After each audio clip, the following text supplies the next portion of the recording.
नमस्कार मित्रों, आज हम बात करेंगे तंत्र के गूढ़ रहस्यों और इसकी गहरी महत्ता पर। यह समझने का प्रयास करेंगे कि कैसे तंत्र हमारे जीवन को सही दिशा में ले जाने का माध्यम बन सकता है। तो आइए शुरू करते हैं। तंत्र क्यों महत्वपूर्ण है, श्रृंखला का तीसरा भाग। सबसे पहले हम तत्वों का त्रिकोण और उनकी परस्पर क्रिया समझते हैं।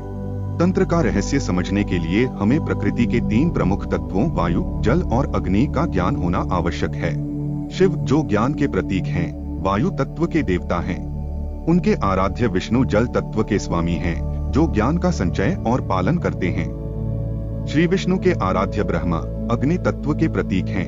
ब्रह्मा उस ज्ञान का प्रयोग करते हैं और लाभ उठाते हैं। लेकिन ध्यान दीजिए, जैसे ही ब्रह्मा लाभ उठाते हैं, उन्हें अहंकार आ जाता है और यह अहंकार शिव के लिए भोजन बन जाता है। यही चक्र बार बार दोहराया जाता है। शिव ज्ञान का प्रतीक है, लेकिन अंत में ब्रह्मा शिव की ओर लौटते हैं। यही प्रेम का त्रिकोण है, जो इस सृष्टि को गतिशील बनाए रखता है।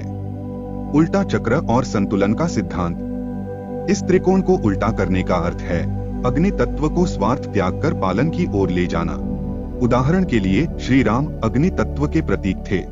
उन्होंने अपने ज्ञान का उपयोग व्यक्तिगत लाभ के बजाय समाज के कल्याण के लिए किया।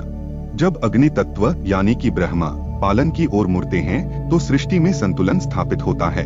यही तंत्र का सबसे बड़ा संदेश है, संतुलन और समर्पण। अब बात करते हैं तंत्र और आत्मिक शुद्धि। तंत्र केवल एक प्रक्रिया है जो हमें आत्मा, मन और शरीर के बंधनों से मुक्त करती है। यह विधि हमें चेतना के उच्च शिखरों तक ले जाती है और मस्तिष्क की अद्भुत क्षमताओं को जगाने में सहायक होती है। तंत्र शरीर को माध्यम बनाकर मन और आत्मा का उद्धार करता है। शिव और पार्वती के संवादों में तंत्र की विधियों का वर्णन मिलता है।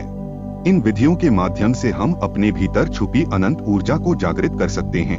तंत्र का उपयोग कैसे करना है और समाज में फैली भ्रांतियों को दूर करना ही उद्देश्य है।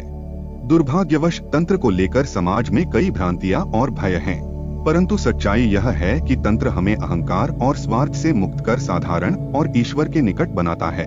तो मित्रों, यह थी तंत्र क्यों महत्वपूर्ण है श्रृंखला की तीसरी कड़ी। अगर आपको यह जानकारी उपयोगी लगी हो तो लाइक करें, चैनल को सब्सक्राइब करें और इस वीडियो को अपने दोस्तों के साथ शेयर करें।